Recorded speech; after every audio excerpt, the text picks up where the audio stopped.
Palm तेल में सबसे ज्यादा ट्रांस फैट्स हैं, सबसे ज्यादा। और ट्रांस फैट्स वो फैट्स हैं जो कभी भी बॉडी में डिसॉल्व नहीं होते, किसी भी टेम्परेचर पर डिसॉल्व नहीं होते। और ट्रांस फैट्स जब बॉडी में डिसॉल्व नहीं होते तो वो फैट बढ़ता जाता है, बढ़ता जाता है, बढ़ता जाता है। और आपने सुना होगा कि जब फैट जरूरत से ज्यादा बढ़ जाता है तभी हृदय घात आता है और आदमी मर जाता है। जब फैट जरूरत से ज्यादा बढ़ जाता है तभी ब्रेन हेमरेज होता है और आदमी पैरालिसिस का शिकार हो जाता है।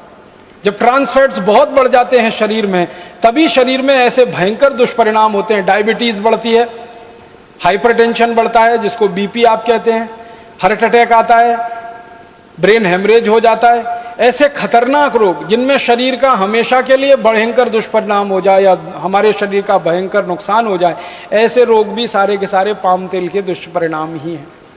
पाम तेल दुनिया में कोई नहीं खाता भारत को छोड़कर। मलेशिया जिस देश से पाम तेल भारत में आता है WTO करार के बाद, वो मलेशिया खुद पाम तेल नहीं खाता।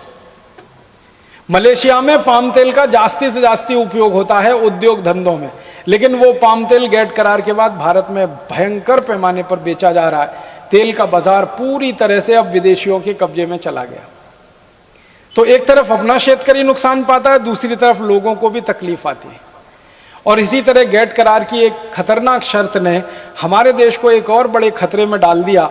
हमारे देश में पहले एक कानून था कि जो बीज होता है, सीड्स जो होता है, वो सीड्स पर किसी का पेटेंट नहीं हो सकता, क्योंकि भारत में ऐसी मान्यता रही है कि ये जो बीज है वो भगवान की देन है, प्रकृति की देन है, ईश्वर ने बनाया, परमपिता परमात्मा ने बनाया, इसको आदमी ने नहीं बनाया।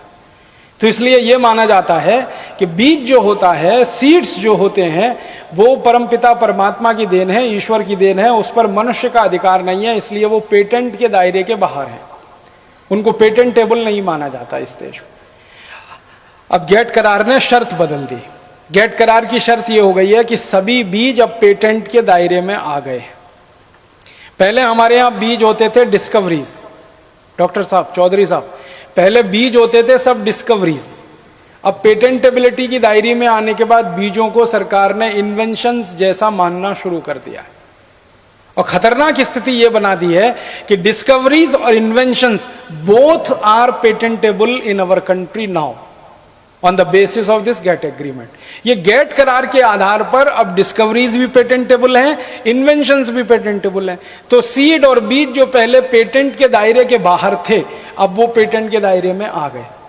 जब बीज पर पेटेंट नहीं होता और बीज पर पेटेंट होता, उसमें फर्क क्या होता है, मैं एक उदाहरण से समझाता हूं। पेटेंट का माने होता है पूरा अधिकार उत्पादन करने का, बेचने का और मुनाफा कमाने का। मैं आपको एक उदाहरण से समझाता हूं।